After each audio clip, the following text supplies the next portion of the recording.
Retelling a story. Your child will listen more closely to a story if you periodically stop and summarize the events of the story. Let your child help you retell the story when you conveniently forget the sequence. For example, wait, I forget, what did that character just say to him? Retelling the sequence of events of a story will help your child to listen more closely and better comprehend the story. How about having your child retell the story to a family member when you are finished reading? This is a story called Miss Nelson is Missing by James Marshall. The kids in room 207 were misbehaving again. Spitballs stuck to the ceiling. Paper planes whizzed through the air. They were the worst behaved class in the whole school. What were they doing to misbehave? Oh, they were throwing paper airplanes and spitballs at the ceiling. The worst behavior ever. Now settle down, said Miss Nelson in a sweet voice. But the class would not settle down. They whispered and giggled. They squirmed and made faces. They were even rude during story hour, and they always refused to do their lessons. What were they doing to misbehave? They were rude during story hour. They refused to do their lessons. They made faces, they whispered, they giggled. They just didn't settle down at all. What will Miss Nelson do about it? Something will have to be done, said Miss Nelson. The next morning, Miss Nelson did not come to school. Wow, yelled the kids. Now we can really act up. They began to make more spitballs and paper airplanes. Today, let's just be terrible, they said.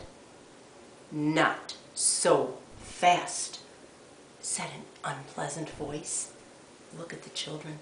Look at how they're misbehaving. But whose voice was that? A woman in an ugly black dress stood before them. I am your new teacher, Miss Viola Swamp.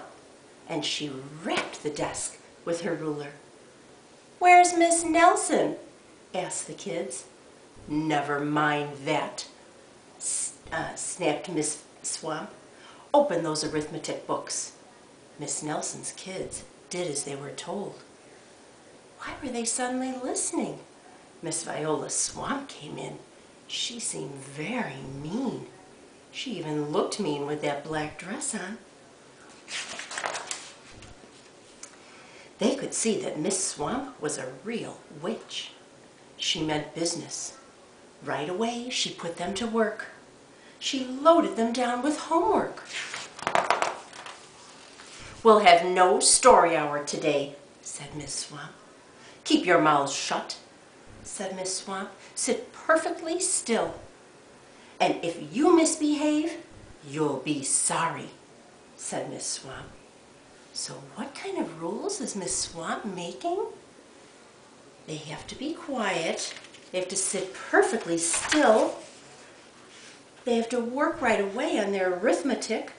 They get lots of homework. And if they misbehave, they'll be sorry.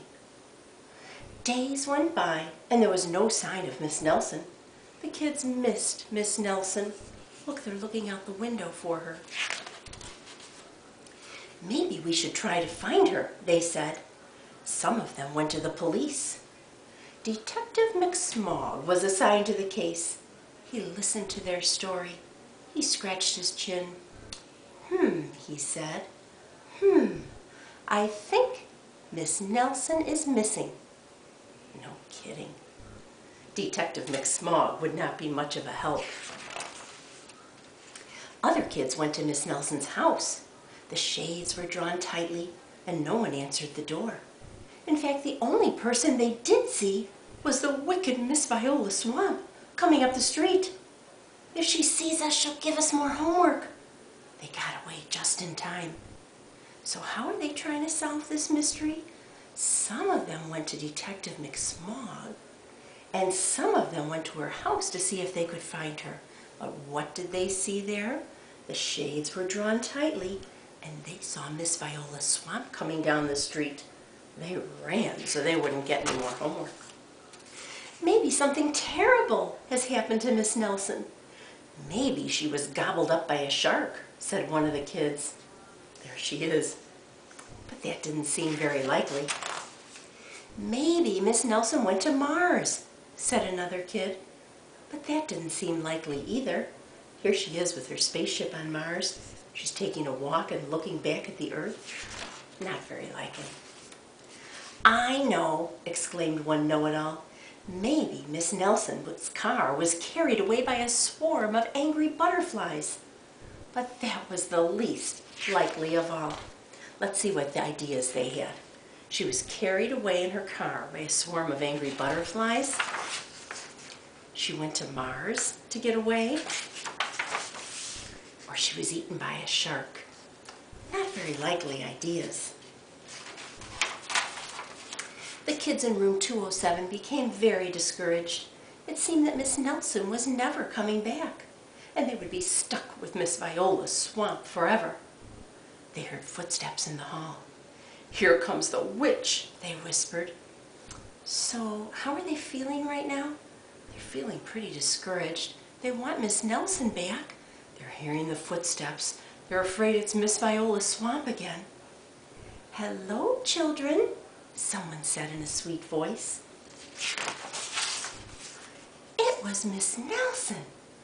"Did you miss me?" she asked. "We certainly did," cried all the kids. "Where were you?" "That's my little secret," said Miss Nelson. "How about a story hour?" "Oh, yes," cried the kids. Miss Nelson noticed that during story hour no one was very rude or silly. "What brought about this lovely change?" she asked. "That's our little secret," said the kids. What was their secret? Oh, they had Miss Viola's Swamp, and she sure put them to work. She whipped them into shape. Back home, Miss Nelson took off her coat and hung it in the closet, right next to an ugly black dress. When it was time for bed, she sang a little song. "I'll never tell," she said to herself with a smile. So why is there a black dress in her closet? Oh, are you thinking what I'm thinking? Miss Viola's Swamp and Miss Nelson? Same person? I'm wondering. Let's see what Detective McSmog thinks about it. P.S. P.S. means you've got more to add to the end of a story. P.S. Detective McSmog is working on a new case. He is now looking for Miss Viola's Swamp. Why don't you go and retell that story to your family? I'm sure they'll enjoy it.